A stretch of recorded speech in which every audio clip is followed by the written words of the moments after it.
Plutôt ponctuel ou en tout cas à temps partiel, puisque le bonheur au travail dans l'étude ressort plutôt chez les professionnels qui sont confrontés à des temps d'accueil à temps partiel, très partiel, voire occasionnel. Et en fait, le changement d'enfant sur une même place d'accueil semble mettre les professionnels plutôt en position d'animatrice, d'animateur de temps d'accueil, plutôt que subir un temps d'accueil routinier permanent avec les mêmes enfants du matin au soir.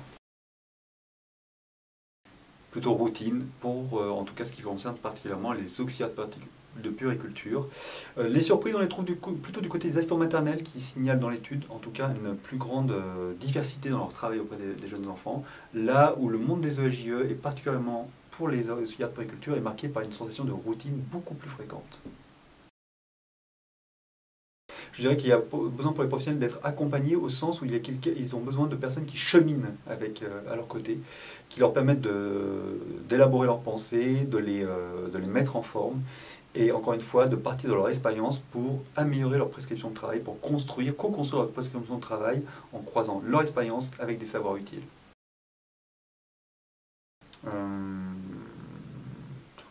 Petit ours brun de choupi m'énerve.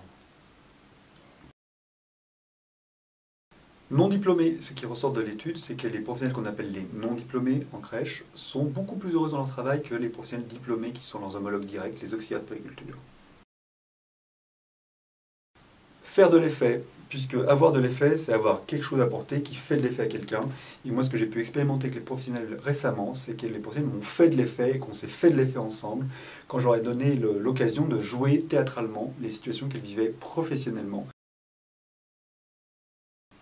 Les deux à la fois, puisque ce qui ressort de l'étude, c'est que les professionnels qui sont dans des établissements où il y a plus de temps d'accueil à temps partiel, très partiel, occasionnel, donc plus d'enfants sur une même place, sur une même journée, ont globalement plus de bonheur au travail que les professionnels qui sont dans des établissements où il y a un seul enfant, ou donc globalement moins d'enfants pour une même place à la journée.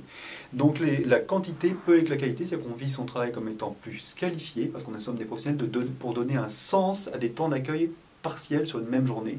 Alors que quand on est dans une routine avec les mêmes enfants du matin au soir, cette notion de qualité du travail peut se perdre. Donc quantité et qualité, apparemment, vont de pair dans le vécu des professionnels. Réfléchir. Ce qui ressort également, c'est que les professionnels de terrain ont besoin de pouvoir réfléchir sur leur activité, de reprendre les dilemmes, les enjeux, les sensations qu'elles ont vécues dans leur activité, et de pouvoir les réfléchir, les repenser entre elles, et non pas uniquement être formés ou encadrés à ce propos. Un bon gros mélange des deux. Apéro, bien sûr, avec les enfants également. Cadré ou encadré? J'agite mes mains pour montrer que je suis perplexe. Allez, cadré, oui, c'est ça. Dire je suis perplexe. Je suis perplexe, mais je vais quand même choisir cadré au sens où dans cadré, j'entends poser un cadre et laisser des éléments mobiles au sein de ce cadre. Et j'ai l'impression que ce qui ressort très nettement aussi de cette démarche, c'est que les professionnels ont besoin de pouvoir exprimer, expérimenter, mettre en forme ce qu'elles vivent avec les enfants et entre elles en tant que professionnelles, et d'être cadrées pour cela dans des valeurs, dans des guides, des orientations, mais non pas encadrées au sens où tous les formats, toute l'activité est définie de manière extrêmement précise et sans possibilité de surprise ou en tout cas d'innovation. Bambi, parce que j'ai toujours adoré ses longs cils. Et Dumbo me fait penser à moi avec mes grandes oreilles. On est d'accord? Soyons joyeux. Ouais. J'ai pas l'air comme ça, moi, mais je vous le dis, quoi.